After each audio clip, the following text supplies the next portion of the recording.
Today I'm going to explain what is sine wave and what are its parameters like what is sinusoidal voltage, sinusoidal current, what is amplitude, what is time period, cycle, frequency, phase difference, and their unit also.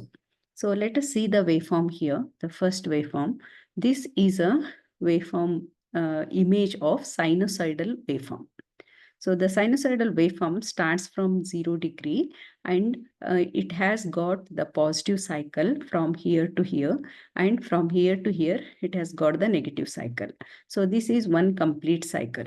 So you can have different waveforms like the first one, green color, it is a alternating current waveform which has got positive and a negative, like this positive cycle and a negative cycle. And the blue one, it is the pulsating waveform. The waveform is in the form of a pulse. And the red is a direct current waveform. DC current ಅಂತಾರೆ ಇದನ್ನ, ಇದು straight ಆಗಿರುತ್ತೆ. So this is a direct current. And another one is variable waveform. At each and every time its amplitude is not constant. ನೋಡಿ, ಇಲ್ಲಿ ಒಂದು amplitude ಇದೆ, ಇಲ್ಲಿ ಒಂದು ಆಂಪ್ಲಿಟ್ಯೂಡ್ ಇದೆ, ಇಲ್ಲೊಂದು ಆಂಪ್ಲಿಟ್ಯೂಡ್ ಇದೆ. ಆಂಪ್ಲಿಟ್ಯೂಡ್ ಅಂದ್ರೆ ಅದರದ್ದು ವ್ಯಾಲ್ಯೂ, ಈ ಪಾಯಿಂಟ್ ಅಲ್ಲಿ ಎಷ್ಟು ವ್ಯಾಲ್ಯೂ ಇದೆ ಅಂತ. ಸೊ ಅದು keep on changing with respect to time. ಯಾವಾಗಲೂ ಈ ವೇವ್ ಫಾರ್ಮ್ಗಳನ್ನು ಡ್ರಾ ಮಾಡುವಾಗ ಎಕ್ಸ್ ಆಕ್ಸಿಸ್ ಮೇಲೆ ಟೈಮು, ವೈ ಆಕ್ಸಿಸ್ ಅಲ್ಲಿ ಇದರ್ ವೋಲ್ಟೇಜ್ ಆರ್ ಕರೆಂಟ್ ಆಂಪ್ಲಿಟ್ಯೂಡ್ ಅನ್ನು ಡ್ರಾ ಮಾಡಬೇಕು. So this is voltage versus time ಇರುತ್ತೆ, ಇಲ್ಲ ಕರೆಂಟ್ ವರ್ಸಸ್ ಟೈಮ್ ಇರುತ್ತೆ. ಈಗ ನಾನು ತೋರಿಸಿರೋ ವೇವ್ ಫಾರ್ಮ್ ಅಲ್ಲಿ ಆಂಪ್ಲಿಟ್ಯೂಡ್ ಅಂದ್ರೆ ಏನೋದನ್ನ ಫಸ್ಟ್ ಎಕ್ಸ್ಪ್ಲೈನ್ ಮಾಡ್ತೀನಿ. Amplitude is the maximum value of the current or the maximum value of the voltage. Suppose ಇದು ವೋಲ್ಟೇಜ್ ವೇವ್ ಫಾರ್ಮ್ ಅಂತ ತಗೊಂಡ್ರೆ, ಸೊ ಇಲ್ಲಿಂದ ಇಲ್ಲಿವರೆಗೂ ಮ್ಯಾಕ್ಸಿಮಮ್ ವ್ಯಾಲ್ಯೂ ಎಲ್ಲಿ ಸಿಗುತ್ತೆ? ಈ ಪಾಯಿಂಟ್ ಅಲ್ಲಿ ಸಿಗುತ್ತೆ. ಸೊ ಈ ಮ್ಯಾಕ್ಸಿಮಮ್ ವ್ಯಾಲ್ಯೂಗೆ ಆಂಪ್ಲಿಟ್ಯೂಡ್ ಅಂತ ಹೇಳ್ತೀವಿ. The maximum value of the current is called as amplitude. Okay, ಅಥವಾ the maximum value of the voltage is called as amplitude. So ಈ ಪಾಯಿಂಟ್ ಅಲ್ಲಿ ಮ್ಯಾಕ್ಸಿಮಮ್ ಇದೆ, ಪಾಸಿಟಿವ್ ಮ್ಯಾಕ್ಸಿಮಮ್ ಇದೆ. ಈ ಪಾಯಿಂಟ್ ಅಲ್ಲಿ ನೆಗೆಟಿವ್ ಡೈರೆಕ್ಷನ್ ಅಲ್ಲಿ ಮ್ಯಾಕ್ಸಿಮಮ್ ಇದೆ. ಇದಕ್ಕೆ ಆಂಪ್ಲಿಟ್ಯೂಡ್ ಅಂತ ಹೇಳ್ತೀವಿ. The maximum value of the current or the maximum value of the voltage is called amplitude. Next ನೋಡಿ, ಫೇಸ್ ಬಗ್ಗೆ ಹೇಳೋದಾದ್ರೆ ಎಷ್ಟು ಆಂಗಲ್ ಇರುತ್ತೆ ಅನ್ನೋದನ್ನ ಫೇಸ್ ಡೆಫಿನೇಷನ್ ಅಲ್ಲಿ ನಾವು ಹೇಳ್ಬೋದು. ಸೊ ಈ waveform it is like one circle. ಸರ್ಕಲಿಗೆ ಎಷ್ಟು ಡಿಗ್ರಿ ಇರುತ್ತೆ? ಟೋಟಲ್ ಡಿಗ್ರಿ ಒಂದು ಸರ್ಕಲಿಗೆ 360 ಡಿಗ್ರಿ ಕವರ್ ಆಗಿರುತ್ತೆ. ಇಲ್ಲಿಂದ ಶುರು ಆದರೆ 0 to 180 ಡಿಗ್ರಿ ಇಲ್ಲಿ, 180ಇಂದ 360 ಡಿಗ್ರಿ. ಆದರೆ ಒಂದು ಕಂಪ್ಲೀಟ್ ಸರ್ಕಲ್ಗೆ 360 ಡಿಗ್ರಿ ಇರುತ್ತೆ. ಅದೇ ಥರ ಒಂದು ಸೈನಸಾಯ್ಡಲ್ ವೇವ್ ಫಾರ್ಮ್ ತಗೊಂಡ್ರೆ ಅದು ಫ್ರಾಮ್ 0 ಡಿಗ್ರಿಯಿಂದ 360 ಡಿಗ್ರಿವರೆಗೂ ಕವರ್ ಆಗುತ್ತೆ. ಪಾಸಿಟಿವ್ ಹಾಫ್ ಸೈಕಲ್ಲು 0 ಡಿಗ್ರಿ ಶುರುವಾಗಿ 180 ಡಿಗ್ರಿಗೆ ಎಂಡ್ ಆಗುತ್ತೆ. ನೆಗೆಟಿವ್ ಹಾಫ್ ಸೈಕಲ್ಲು 180 ಡಿಗ್ರಿ ಶುರುವಾಗಿ 360 ಡಿಗ್ರಿಗೆ ಎಂಡ್ ಆಗುತ್ತೆ. ಫಾರ್ ಎಕ್ಸಾಂಪಲ್, ಇದು ಅನಾಲಜಿ ತಗೊಳ್ಳೋಣ ಸರ್ಕಲ್ಗೆ ಮತ್ತೆ ಸೈನಸಾಯ್ಡಲ್ ವೇವ್ ಫಾರ್ಮ್ಗೆ. ಫಾರ್ ಎಕ್ಸಾಂಪಲ್, ಸರ್ಕಲಲ್ಲಿ ಇಲ್ಲಿ ಆಂಪ್ಲಿಟ್ಯೂಡ್ ಚೆಕ್ ಮಾಡ್ತಾ ಇದ್ದೀರಿ ಅನ್ಕೊಳ್ಳಿ. ಸೊ ಇದು ನಿಮ್ದು ಸೆಂಟರ್ ಪಾಯಿಂಟ್. ಸೆಂಟರಿಂದ ಇಲ್ಲಿಂದ ಇಷ್ಟು ಆಂಪ್ಲಿಟ್ಯೂಡ್ ಇದೆ, ಕರೆಕ್ಟಾ? ಸೊ ಅದನ್ನೇ ನಾವು ಸೈನಸಾಯ್ಡಲ್ ವೇವ್ ಫಾರ್ಮ್ ಅಲ್ಲಿ ಎಕ್ಸಾಕ್ಟ್ ಆಗಿ ಒಂದು ಲೈನ್ ಡ್ರಾ ಮಾಡಿ, ಸೊ ಅದರದ್ದು ಆಂಪ್ಲಿಟ್ಯೂಡು, ಸೈನಸಾಯ್ಡಲ್ ಆಂಪ್ಲಿಟ್ಯೂಡು ಇಷ್ಟು ಸಿಗುತ್ತೆ ಅಂತ. ಓಕೆನಾ? ಸೊ ಇದು ಆಂಪ್ಲಿಟ್ಯೂಡ್ ಆಯಿತು. ಆ್ಯಂಗಲ್ ಎಷ್ಟು ಸಿಗುತ್ತೆ? ಆ್ಯಂಗಲ್ ಎಷ್ಟು ಸಿಗುತ್ತೆ ಅಂದರೆ ಇಲ್ಲಿಂದ ಈ ಆ್ಯಂಗಲ್ ಎಷ್ಟು ಕವರ್ ಆಗಿದೆ, ಇಲ್ಲಿಂದ ಇಲ್ಲಿ ಆ್ಯಂಗಲ್ ಎಷ್ಟು ಕವರ್ ಆಗಿದೆ ಅಂದರೆ ಅದೇ ಆ್ಯಂಗಲ್ ನಾವು ಇಲ್ಲಿ ನೋಡಿದಾಗ ಇಲ್ಲಿ 0 ಡಿಗ್ರಿ ಇದೆ, ಇಲ್ಲಿ ಮ್ಯಾಕ್ಸಿಮಮ್ 90 ಡಿಗ್ರಿ ಇದೆ. ಸೊ ಈ ಪಾಯಿಂಟಲ್ಲಿ ಒಂದು ಅಪ್ರಾಕ್ಸಿಮೇಟ್ಲಿ 45 ಡಿಗ್ರಿ ಇದೆ. ಸೊ ಇದು ಆ್ಯಂಗಲ್. ಈ ಆ್ಯಂಗಲ್ಗೆ ನಾನು ಫೇಸ್ ಅಂತ ಹೇಳ್ತೀನಿ. ಸೊ ಇದು ಆಂಪ್ಲಿಟ್ಯೂಡ್ ಬೇರೆ, ಫೇಸ್ ಬೇರೆ. ಸೊ ಈ ಎರಡನೇದು ತಗೊಳ್ಳೋಣ. ಎರಡನೇ ವೇವ್ ಫಾರ್ಮಲ್ಲಿ ನೋಡಿ, ಇಲ್ಲಿಂದ 0ದಿಂದ ಶುರುವಾಗಿ ನಮ್ದು ಆ್ಯಂಗಲ್ ಎಲ್ಲಿವರೆಗೂ ಬಂದಿದೆ? ಇಲ್ಲಿಗೆ 180 ಡಿಗ್ರಿ ಆಯಿತು. ಇಲ್ಲಿಗೆ ಅಪ್ರಾಕ್ಸಿಮೇಟ್ಲಿ ಒಂದು 270 ಡಿಗ್ರಿವರೆಗೂ ಬಂದಿದೆ. ಇನ್ನು ಮುಂದೆ ಉಳಿದಿರೋದು ಇಲ್ಲಿ 270 to 360 ಡಿಗ್ರಿ. ಅಷ್ಟು ತೊಗೊಂಡಿಲ್ಲ ನಾನು, 270 ತೊಗೊಂಡಿದ್ದೀವಿ. ಹಾಗಾದರೆ ಇಲ್ಲಿ ಎಲ್ಲಿವರೆಗೂ ಕವರ್ ಆಗುತ್ತೆ ನೋಡಿ? 0 ಡಿಗ್ರಿ ಶುರುವಾಯಿತು, ಇಲ್ಲಿಗೆ 180 ಡಿಗ್ರಿ ಮುಗೀತು, 270 degree. So the face angle at this point is 270 degree. Like circle ಅದು ಹೇಗೆ ತಗೊಳ್ತೀರಿ ಅದೇ ಥರ ಈ ಸೈನಸಾಯ್ಡಲ್ ವೇವ್ ಫಾರ್ಮ್ಗೂ ತಗೋಬೇಕು. ಈಗ ಕಂಪ್ಲೀಟ್ ತಗೊಳ್ಳೋಣ. 0 ಡಿಗ್ರಿ ಶುರುವಾಗಿ ವಾಪಸ್ ಮತ್ತೆ 0 ಡಿಗ್ರಿಗೆ ಬಂದರೆ 360 ಡಿಗ್ರಿ ಕವರ್ ಆದಂಗೆ. ಇಲ್ಲಿಂದ ಇಲ್ಲಿಗೆ 180, ಇಲ್ಲಿಂದ ಇಲ್ಲಿಗೆ 180 ಅಂದರೆ 360 ಡಿಗ್ರಿ ಕವರ್ ಆದಂಗೆ. ಹಾಗಾದರೆ ಸೈನಸಾಯ್ಡಲ್ ವೇವ್ ಫಾರ್ಮಲ್ಲಿ ಹೇಗೆ ಕವರ್ ಆಗುತ್ತೆ? ಫೇಸು 0 ಡಿಗ್ರಿಗೆ ಶುರುವಾಗಿ 360 ಡಿಗ್ರಿಗೆ ಎಂಡ್ ಆಗುತ್ತೆ. ಆವಾಗ ಟೋಟಲ್ ಫೇಸ್ ಈಸ್ ನಾವು 360 ಡಿಗ್ರಿ. ಸೊ ಈ ಥರ ನಾವು ಸರ್ಕಲ್ದ ಎನಾಲಜಿ ತೊಗೊಂಡು ಹೇಳ್ಬೋದು. ಇವಾಗ ನಾನು ಒಂದು ಪ್ಯಾರಾಮೀಟರ್ನ ಡಿಫೈನ್ ಮಾಡ್ತಾ ಹೋಗ್ತೀನಿ. ಸೊ ಈ ವೇವ್ ಫಾರ್ಮನ್ನು ನೋಡಿ, 0 ಡಿಗ್ರಿ ಶುರುವಾಗಿ ಇದು ಇಲ್ಲಿಗೆ ಒಂದು ವೇವ್ ಫಾರ್ಮ್ ಮುಗೀತು. ಎರಡನೇ ವೇವ್ ಫಾರ್ಮ್ ಮತ್ತೆ ಸೇಮ್ ರಿಪೀಟ್ ಆಗುತ್ತೆ. ಇಲ್ಲಿ ಯಾವ ವೇವ್ ಫಾರ್ಮ್ ಬಂದಿದೆ ಅದೇ ವೇವ್ ಫಾರ್ಮ್ ಇಲ್ಲಿವರೆಗೂ ರಿಪೀಟ್ ಆಗಿದೆ. ಮತ್ತೆ ಸೇಮ್ ವೇವ್ ಫಾರ್ಮ್ ಮತ್ತೆ ರಿಪೀಟ್ ಆಗ್ತಾ ಇದೆ. ಹಾಗಾದರೆ ಎಲ್ಲಿಗೆ ಶುರುವಾಗಿ ಎಂಡ್ ಆಗುತ್ತೆ ಅದಕ್ಕೆ ಒಂದು ಸೈಕಲ್ ಅಂತ ಹೇಳ್ತೀವಿ. ನೆಕ್ಸ್ಟು ಮತ್ತೆ ಸೇಮ್ ಈ ಪಾಯಿಂಟಿಂದ ಶುರುವಾಗಿ ಇಲ್ಲಿಗೆ ಎಂಡ್ ಆಗುತ್ತಲ್ಲ, ಇದು ಎರಡನೇ ಸೈಕಲ್ಲು. ಈ ಪಾಯಿಂಟಿಂದ ಶುರುವಾಗಿ ಇಲ್ಲಿಗೆ ಎಂಡ್ ಆಗುತ್ತಲ್ಲ, ಇದು ಮೂರನೇ ಸೈಕಲ್ಲು. ಸೈಕಲ್ ಅಂದರೆ ಏನು? ಒಂದು complete set of positive and negative value. ಒಂದು ಸೈಕಲಲ್ಲಿ ಒಂದು ಪಾಸಿಟಿವ್ ಮತ್ತು ಒಂದು ನೆಗೆಟಿವ್ ವ್ಯಾಲ್ಯೂ ಬಂದಿರಬೇಕು. ಸೊ ಅದು ಆಲ್ಟರ್ನೇಟಿಂಗ್ ಕ್ವಾಂಟಿಟಿ ಆಗಿರಬೇಕು, ವೋಲ್ಟೇಜ್ ಆರ್ ಕರೆಂಟ್. ಅದಕ್ಕೆ ಒಂದು ಸೈಕಲ್ ಅಂತ ಹೇಳ್ತೀವಿ. ಒಂದು complete set of one positive and one negative value is called as a cycle. ಇದಕ್ಕೆ ಒಂದು ಸೈಕಲ್. ಸೊ ಈ ವೇವ್ ಫಾರ್ಮಲ್ಲಿ ಎಷ್ಟು ಸೈಕಲ್ ಇದೆ ಹೇಳಿ ನೋಡೋಣ. 1, 2, positive negative 2, positive negative 3 cycles ಇದೆ ಅಂತ. ಹಾಗಾದರೆ ಟೈಮ್ ಪೀರಿಯಡನ್ನು ಹೇಗೆ ಡಿಫೈನ್ ಮಾಡ್ತಾರೆ? ಒಂದು ಸೈಕಲನ್ನು ಮಾತ್ರ ತಗೊಳ್ಳಿ. ಇಲ್ಲಿ 3 ಸೈಕಲ್ ಇದೆ ಅಲ್ಲ, ಒಂದೇ ಸೈಕಲ್ ಡ್ರಾ ಮಾಡಿ ಹೀಗೆ. ಸೊ ಈ ಸೈಕಲ್ ಡ್ರಾ ಮಾಡಿದಾಗ 0 ಡಿಗ್ರಿ ಶುರುವಾಗಿ 360 ಡಿಗ್ರಿಗೆ ಎಂಡ್ ಆಗುತ್ತಲ್ವ. ಒಂದು ಪಾಸಿಟಿವ್ ಮತ್ತು ಒಂದು ನೆಗೆಟಿವ್ ಎಲ್ಲಿಗೆ ಎಂಡ್ ಆಗುತ್ತೆ ಅದಕ್ಕೆ ಒಂದು ಟೈಮ್ ಪೀರಿಯಡ್ ಅಂತ ಹೇಳ್ತಾರೆ. The time period of alternating current ಅಥವಾ ಸೈನಸಾಯ್ಡಲ್ ವೇವ್ ಫಾರ್ಮ್ ಟು ಕಂಪ್ಲೀಟ್ ಒಂದು ಸೈಕಲ್ ಕಂಪ್ಲೀಟ್ ಆಗೋಕ್ಕೆ ಎಷ್ಟು ಟೈಮ್ ಬೇಕಾಗುತ್ತೆ ಆ ಟೈಮನ್ನು ಟೈಮ್ ಪೀರಿಯಡ್ ಅಂತ ಹೇಳ್ತೀವಿ. So the time required for alternating current to complete one full cycle is called as a period. So ಇದ್ರದ್ದು ಯೂನಿಟ್ ಏನಿರುತ್ತೆ ಅಂದರೆ ಸೆಕೆಂಡ್ ಆಗಿರುತ್ತೆ. ಓಕೆನಾ? Next, the period of sinusoidal waveform is measured between. ಇಲ್ಲೇ measure ಮಾಡ್ಬೇಕಂತಿಲ್ಲ. Period 0 ಡಿಗ್ರಿಗೆ ಶುರುವಾಗಿ 360ಗೆ ಪೀರಿಯಡ್ ತೋರಿಸ್ಬೇಕಂತಿಲ್ಲ. So it can be shown between any 2 corresponding points. ನೀವು ಇಲ್ಲಿ ನೋಡಿ, ಈ ವೇವ್ ಫಾರ್ಮಲ್ಲಿ ಈ ಪಾಯಿಂಟಲ್ಲಿ ಶುರುವಾದರೆ ನೆಕ್ಸ್ಟ್ ಇಲ್ಲಿಗೆ ಹೋಗಿ ಹೀಗೆ ಹೋಗಿ ಮತ್ತು ಇಲ್ಲಿಗೆ ಎಂಡ್ ಆಗುತ್ತೆ. ಸೊ 2 ಪಾಯಿಂಟ್ ಸೇಮ್ ನೋಡಿ, ನೆಗೆಟಿವ್ ಅಲ್ಲಿ ಇದು ನೆಗೆಟಿವ್ ಮ್ಯಾಕ್ಸಿಮಮ್, ಇನ್ನೊಂದು ನೆಗೆಟಿವ್ ಮ್ಯಾಕ್ಸಿಮಮ್ ಬರೋತನ. ಸೊ ಇದನ್ನ ಒಂದು ಟೈಮ್ ಪೀರಿಯಡ್ ಅಂತ ಹೇಳ್ಬೋದು. ಅಥವಾ 0ದಿಂದ ಈ 60 ಇಲ್ಲಿ ಮೇಲೆ ತೋರಿಸಿದ್ವಲ್ಲ ಹೀಗೆ 0ದಿಂದ ಶುರುವಾಗಿದೆ, ಇದಕ್ಕೂ ಒಂದು ಟೈಮ್ ಪೀರಿಯಡ್ ಅಂತ ಹೇಳ್ಬೋದು. The period of sine wave can be measured between any 2 corresponding points on the wave form. Then what is frequency? The number of ಒಂದು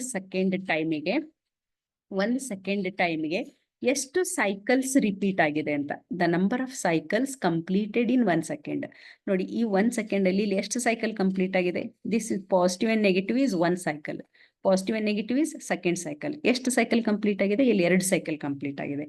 ಇಲ್ಲಿ ಈ 1 ಸೆಕೆಂಡ್ ಟೈಮಲ್ಲಿ ಎಷ್ಟು ಸೈಕಲ್ ಕಂಪ್ಲೀಟ್ ಆಗಿದೆ ನೋಡಿ. ಇಲ್ಲಿಂದ ಇಲ್ಲಿಗೆ 1, ಇಲ್ಲಿಂದ ಇಲ್ಲಿಗೆ 2, ಇಲ್ಲಿಂದ ಇಲ್ಲಿಗೆ 3, ಇಲ್ಲಿಂದ ಇಲ್ಲಿಗೆ 4. ಇಲ್ಲಿ 4 ಸೈಕಲ್ ಕಂಪ್ಲೀಟ್ ಆಗಿದೆ. ಸೊ ಇಲ್ಲಿ 1 ಸೆಕೆಂಡಲ್ಲಿ 4 ಸೈಕಲ್ಸ್ ಇದೆ. ಇಲ್ಲಿ 1 ಸೆಕೆಂಡಲ್ಲಿ 2 ಸೈಕಲ್ ಇದೆ. 2 ಅಂದರೆ ಲೋ. ಸೊ ಅದಕ್ಕೆ ಇದು ಲೋವರ್ ಫ್ರೀಕ್ವೆನ್ಸಿ ಇರುತ್ತೆ. ಇಲ್ಲಿ 4 ಇರೋದ್ರಿಂದ ಇದು ಹೈಯರ್ ಫ್ರೀಕ್ವೆನ್ಸಿ ಇರುತ್ತೆ. ಇದನ್ನ ಫ್ರೀಕ್ವೆನ್ಸಿ ಅಂತ ಹೇಳ್ತೀವಿ. The number of cycles completed in 1 cycle is called as frequency. Usually AC ವೋಲ್ಟೇಜ್ಗೆ 50 ಹರ್ಟ್ಸ್ ಫ್ರೀಕ್ವೆನ್ಸಿನ ನಾವು ತಗೊಳ್ತೀವಿ. ಸೊ ಫ್ರೀಕ್ವೆನ್ಸಿನ ಯಾವಾಗಲೂ ನಾವು ಹರ್ಟ್ಸ್ ಅಲ್ಲಿ ಮೆಜರ್ ಮಾಡ್ತೀವಿ. It is abbreviated as HZ. Okay, next amplitude. ಆವಾಗಲೇ ನಾನು ಹೇಳಿದೆ ಮ್ಯಾಕ್ಸಿಮಮ್ ವ್ಯಾಲ್ಯೂ ಅಂತ. ಸೊ ಇದು height, it represents the height. Amplitude ಯಾವಾಗಲೂ ಹೈಟನ್ನು ರೀಪ್ರೆಸೆಂಟ್ ಮಾಡುತ್ತೆ. So it is always measured with respect to X axis. ಈ ಪಾಯಿಂಟಿಂದ ಹೈಯೆಸ್ಟ್ ಪಾಯಿಂಟ್ ಎಲ್ಲಿ ಸಿಗುತ್ತೆ ಅದು ಮ್ಯಾಕ್ಸಿಮಮ್ ಆಂಪ್ಲಿಟ್ಯೂಡ್ ಇದೆ ಅಂತ. ಸಪೋಸ್ ನನಗೆ ಮ್ಯಾಕ್ಸಿಮಮ್ ಆಂಪ್ಲಿಟ್ಯೂಡ್ ಇಲ್ಲ, ಪ್ರತಿ ಸೆಕೆಂಡಲ್ಲೂ ಎಷ್ಟು ಆಂಪ್ಲಿಟ್ಯೂಡ್ ಇದೆ ಅಂತ ಅದನ್ನು ಮೆಜರ್ ಮಾಡಿದ್ರೆ ಅದನ್ನು ಇನ್ಸ್ಟಂಟೇನಿಯಸ್ ವ್ಯಾಲ್ಯೂ ಅಂತ ಹೇಳ್ತೀವಿ. ಈ ಪಾಯಿಂಟಲ್ಲಿ ಎಷ್ಟು ಆಂಪ್ಲಿಟ್ಯೂಡ್ ಇದೆ, ಈ ಪಾಯಿಂಟಲ್ಲಿ ಅದ್ರ ವ್ಯಾಲ್ಯೂ ಎಷ್ಟಿದೆ, ಈ ಪಾಯಿಂಟಲ್ಲಿ ಅದರ ವ್ಯಾಲ್ಯೂ ಎಷ್ಟಿದೆ, ಆ ಥರ ನಾವು ಮೆಜರ್ ಮಾಡಿದ್ರೆ ಅದನ್ನು instantaneous value at a particular point ಅಂತ ಹೇಳ್ತೀವಿ. So peak amplitude, it is the height of the AC wave form and it is always measured from the zero. The highest positive, the highest positive is peak amplitude. ಇದು lowest ಇದು highest negative point, ಅಂದ್ರೆ lowest negative point. Lowest negative point is one negative peak amplitude. Highest positive peak is positive peak amplitude. ಈ ತರ ಇದನ್ನ peak ಅಂತ ಹೇಳ್ತೀವಿ. Peak ಅಂದ್ರೆ ಅದು ಹೈಯೆಸ್ಟ್ ಆಗಿರುತ್ತೆ. ಬರೀ ಆಂಪ್ಲಿಟ್ಯೂಡ್ ಅಂದ್ರೆ ಎಷ್ಟಾದ್ರೂ ತಗೋಬಹುದು. ಈ ಪಾಯಿಂಟ್ ಅಲ್ಲಿ ಎಷ್ಟಿರುತ್ತೆ, ಈ ಪಾಯಿಂಟ್ ಅಲ್ಲಿ ಎಷ್ಟಿರುತ್ತೆ, ಅದನ್ನ ಆಂಪ್ಲಿಟ್ಯೂಡ್ ಅಂತ ಹೇಳ್ತೀವಿ. ಪೀಕ್ ಟು ಪೀಕ್ ಅಂದ್ರೆ ಹೈಯೆಸ್ಟ್ ಪಾಯಿಂಟ್ ಪಾಸಿಟಿವ್ ಪೀಕ್ ಇಂದ ಹೈಯೆಸ್ಟ್ ನೆಗೆಟಿವ್ ಪಾಯಿಂಟ್, ಅಂದ್ರೆ ಈ ಹೈಯೆಸ್ಟ್ ಪಾಸಿಟಿವ್ ಪೀಕ್ದು ಹೈಯೆಸ್ಟ್ ಪಾಯಿಂಟ್, ನೆಗೆಟಿವ್ ಪೀಕ್ದು ಹೈಯೆಸ್ಟ್ ಪಾಯಿಂಟ್, ಇವೆರಡರ ಮಧ್ಯೆ ಇರೋ ಆಂಪ್ಲಿಟ್ಯೂಡ್ಗೆ ಪೀಕ್ ಟು ಪೀಕ್ ಅಂತ ಹೇಳ್ತೀವಿ. ಫಾರ್ ಎಕ್ಸಾಂಪಲ್, ಇಲ್ಲಿ ಪೀಕ್ ವೋಲ್ಟೇಜ್ 8 ವೋಲ್ಟ್ಸ್ ಇದೆ ಅಂತ ಅನ್ಕೊಳ್ಳಿ. ಇಲ್ಲಿಂದ ಇಲ್ಲಿಗೆ 8 ವೋಲ್ಟ್ಸ್ ಇದೆ, ಇಲ್ಲಿ ಮಾರ್ಕ್ ಮಾಡಿದೆ ನೋಡಿ, 8 ವೋಲ್ಟ್ಸ್ ಇದೆ ಅಂತ ಅನ್ಕೊಳ್ಳಿ. ಅವಾಗ ಇದು ಎಷ್ಟಿರುತ್ತೆ, ಇದು ಮೇಲೆ ಎಷ್ಟು ಹೋಗಿರುತ್ತೆ ಅಷ್ಟೇ ಕೆಳಗೆ ಹೋಗಿರುತ್ತಲ್ವಾ, ಇದು ಕೂಡ 8 ಇರುತ್ತೆ. So total peak to peak ಎಷ್ಟಿದೆ ಅಂದ್ರೆ ಇಲ್ಲಿಂದ 8, ಇದು 8, total 16 volts peak to peak ಇರುತ್ತೆ. ಬರೀ ಪೀಕ್ ವೋಲ್ಟೇಜ್ ಎಷ್ಟಿದೆ ಅಂತ ಕೇಳಿದ್ರೆ 8 ವೋಲ್ಟ್ಸ್ ಹೇಳಬೇಕು. ಪೀಕ್ ಟು ಪೀಕ್ ಎಷ್ಟಿದೆ ಅಂದ್ರೆ 8 + 8 16 ವೋಲ್ಟ್ಸ್ ಇದೆ ಅಂತ ಹೇಳಬೇಕು. That is peak to peak amplitude. So ಈಗ ಎಲ್ಲ ಪ್ಯಾರಾಮೀಟರ್ಸ್ ನ ಡಿಫೈನ್ ಮಾಡಿದೆ ನಾನು. ಆಂಪ್ಲಿಟ್ಯೂಡ್ ಅಂದ್ರೆ ಏನು, ಟೈಮ್ ಪೀರಿಯಡ್ ಅಂದ್ರೆ ಏನು, ಫೇಸ್ ಅಂದ್ರೆ ಏನು, ಮತ್ತೆ ಫ್ರೀಕ್ವೆನ್ಸಿ ಅಂದ್ರೆ ಏನು ಹೇಳಿದೆ. ಈಗ ಅದನ್ನ ಟೇಬಲ್ ಫಾರ್ಮ್ ಅಲ್ಲಿ ಹೇಳ್ತೀನಿ. ಸೈನೋಸೈಡಲ್ ವೋಲ್ಟೇಜ್ ಅಂದ್ರೆ varying voltage in the shape of sine wave. Sinusoidal voltage ಅಂದ್ರೆ ಹೇಗೆ ಡಿಫೈನ್ ಮಾಡಬಹುದು, it is in the shape of sine wave. ಅದ್ರದ್ದು ಯೂನಿಟ್ ಏನಿರುತ್ತೆ, ವೋಲ್ಟ್ಸ್ ಇರುತ್ತೆ. ಕರೆಂಟ್ ಅಂದ್ರೆ ಏನು, current varying sinusoidally. Current sinusoidal ಆಗಿ ವೇರಿ ಮಾಡಿದ್ರೆ ಅದನ್ನ ಕರೆಂಟ್ ವೇವ್ ಫಾರ್ಮ್ ಅಂತ ಹೇಳ್ತೀವಿ. ಅದ್ರದ್ದು ಯೂನಿಟ್ ಏನಿರುತ್ತೆ, ಆಂಪ್ಲಿಟ್ಯೂಡ್ ಇರುತ್ತೆ, ಸಾರಿ ಆಂಪಿಯರ್ ಇರುತ್ತೆ. ಆಂಪ್ಲಿಟ್ಯೂಡ್ ಅಂದ್ರೆ ಏನು, maximum value of the voltage. ಅವಾಗಲೇ ತೋರಿಸಿದ್ನಲ್ವಾ ಇಲ್ಲಿ. So the maximum value of the voltage is called as amplitude. ಅದಕ್ಕೆ ವೋಲ್ಟೇಜ್ ಇರ್ಬೋದು ಅಥವಾ ಕರೆಂಟ್ ಇರ್ಬೋದು. ವೋಲ್ಟೇಜ್ ಮ್ಯಾಕ್ಸಿಮಮ್ ವ್ಯಾಲ್ಯೂ ತಗೊಂಡ್ರೆ ಯೂನಿಟ್ ವೋಲ್ಟ್ಸ್ ಆಗಿರುತ್ತೆ. ಕರೆಂಟ್ ಮ್ಯಾಕ್ಸಿಮಮ್ ವ್ಯಾಲ್ಯೂ ತಗೊಂಡ್ರೆ ಯೂನಿಟ್ಸ್ ಆಂಪಿಯರ್ ಆಗಿರುತ್ತೆ. ಟೈಮ್ ಪೀರಿಯಡ್ ಅಂದ್ರೆ ಏನು, ಒಂದು ಕಂಪ್ಲೀಟ್ ಸೈಕಲ್, ಇಲ್ಲಿ ತಗೊಂಡಿದ್ ನೋಡಿ, ಒಂದು ಕಂಪ್ಲೀಟ್ ಸೈಕಲ್ನ ತಗೊಳಕ್ಕೆ ಟೈಮ್ ಎಷ್ಟು ಬೇಕಾಗುತ್ತೆ, ಅದನ್ನ ಒನ್ ಟೈಮ್ ಪೀರಿಯಡ್ ಅಂತ ಹೇಳ್ತೀವಿ. Time for one complete cycle, it is called as time period. And its unit is second. Cycle ಅಂದ್ರೆ ಏನು, ಒಂದು ಸೈಕಲ್ ಪಾಸಿಟಿವ್ ಮತ್ತೆ ನೆಗೆಟಿವ್ ಕಂಪ್ಲೀಟ್ ಆಗೋದಕ್ಕೆ ಒಂದು ಸೈಕಲ್ ಅಂತ ಹೇಳ್ತೀವಿ. ಒಂದು complete oscillation is called as cycle. Frequency ಅಂದ್ರೆ ಒಂದು ಸೆಕೆಂಡ್ ಅಲ್ಲಿ ಎಷ್ಟು ಸೈಕಲ್ಸ್ ಇದೆ ಅನ್ನೋದನ್ನ ಫ್ರೀಕ್ವೆನ್ಸಿ ಅಂತ ಹೇಳ್ತೀವಿ. It is represented by hertz. ಮತ್ತೆ ಫೇಸ್ ಅಂದ್ರೆ ಅಟ್ 0 ಡಿಗ್ರಿ, ಅಂದ್ರೆ it always starts from 0 degree. 0 ಡಿಗ್ರಿಯಿಂದ ಎಷ್ಟು ಅಂದ್ರೆ 30 ಡಿಗ್ರಿ ಬೇಕಾ, ಅವಾಗಲೇ ಒಂದು ಸರ್ಕಲ್ ರಿಪ್ರೆಸೆಂಟೇಷನ್ ಮಾಡಿ ತೋರಿಸಿದ್ನಲ್ವಾ. ಸೊ 90 ಡಿಗ್ರಿ, 270 ಡಿಗ್ರಿ, ಅದಕ್ಕೆ ಫೇಸ್ ಆಂಗಲ್ ಅಂತ ಹೇಳ್ತಾರೆ. ಫೇಸ್ ಡಿಫ್ರೆನ್ಸ್ ಅಂದ್ರೆ ಎರಡು ಸೈನೋಸೈಡಲ್ ವೇವ್ ಫಾರ್ಮ್ ತಗೊಂಡು, ಒಂದನೇ ಸೈನೋಸೈಡಲ್ ವೇವ್ ಫಾರ್ಮ್ 0 ಡಿಗ್ರಿ ಶುರು ಆದ್ರೆ ಎರಡನೇ ಸೈನೋಸೈಡಲ್ ವೇವ್ ಫಾರ್ಮ್ ಯಾವ ಡಿಗ್ರಿಯಿಂದ ಶುರುವಾಗಿದೆ, ಆ ಎರಡರ ಮಧ್ಯದ್ದು ಆಂಗಲ್ ಡಿಫ್ರೆನ್ಸ್ ಏನಿರುತ್ತಲ್ಲ ಅದನ್ನ ಫೇಸ್ ಡಿಫ್ರೆನ್ಸ್ ಅಂತ ಹೇಳ್ತೀವಿ. ನಾವು 3 ಫೇಸ್ ವೇವ್ ಫಾರ್ಮ್ ಡ್ರಾ ಮಾಡುವಾಗ ನಿಮಗೆ ಹೇಳ್ಕೊಟ್ಟಿದ್ದೆ. ರೆಡ್ ವೈರು 0ದಿಂದ ಶುರುವಾದ್ರೆ R next RYB yellow wire 120 degree difference ಅಲ್ಲಿ ಶುರು ಆಗುತ್ತೆ. ಆ ಆಂಗಲ್ಗೆ ಫೇಸ್ ಡಿಫ್ರೆನ್ಸ್ ಅಂತ ಹೇಳ್ತಾರೆ. It is a angular displacement between the two waves and its unit is degrees or it is radians. Okay, so this is all about voltage, current and waveform. Phase ನೋಡಿ ಇನ್ನೊಂದ್ಸಲ ನಿಮ್ಗೆ doubt ಇದ್ರೆ ಹೇಳ್ತೀನಿ. The angular displacement of the sine wave at t equal to 0, it is called as the phase. It represents the initial angle of the sine wave and the unit is radians. The difference in phase between two sine waves, it is the angular displacement between the corresponding points of the values. It is called as the phase difference. Frequency nodi f, it is represented by f, and it is the formula for frequency is f is equal to 1 by t. ಅದನ್ನ 1 divided by t ನೇ frequency ಅಂತ ಹೇಳೋದು. Cycle ಅಂದ್ರೆ ಒಂದು complete oscillation ಆಗಕ್ಕೆ ಒಂದು cycle ಅಂತ ಹೇಳ್ತೀವಿ. ನೆಕ್ಸ್ಟ್ ಟೈಮ್ ಪೀರಿಯಡ್ ಹೇಳ್ತೀವಿ. ಒಂದು time taken to complete one cycle is called as time period. ಮತ್ತೆ ಆಂಪ್ಲಿಟ್ಯೂಡ್ ಅಂದ್ರೆ maximum value of the voltage waveform or maximum value of the current waveform is called as amplitude. So ಇದಕ್ಕೆ ಎರಡು wave equation ಇದೆ.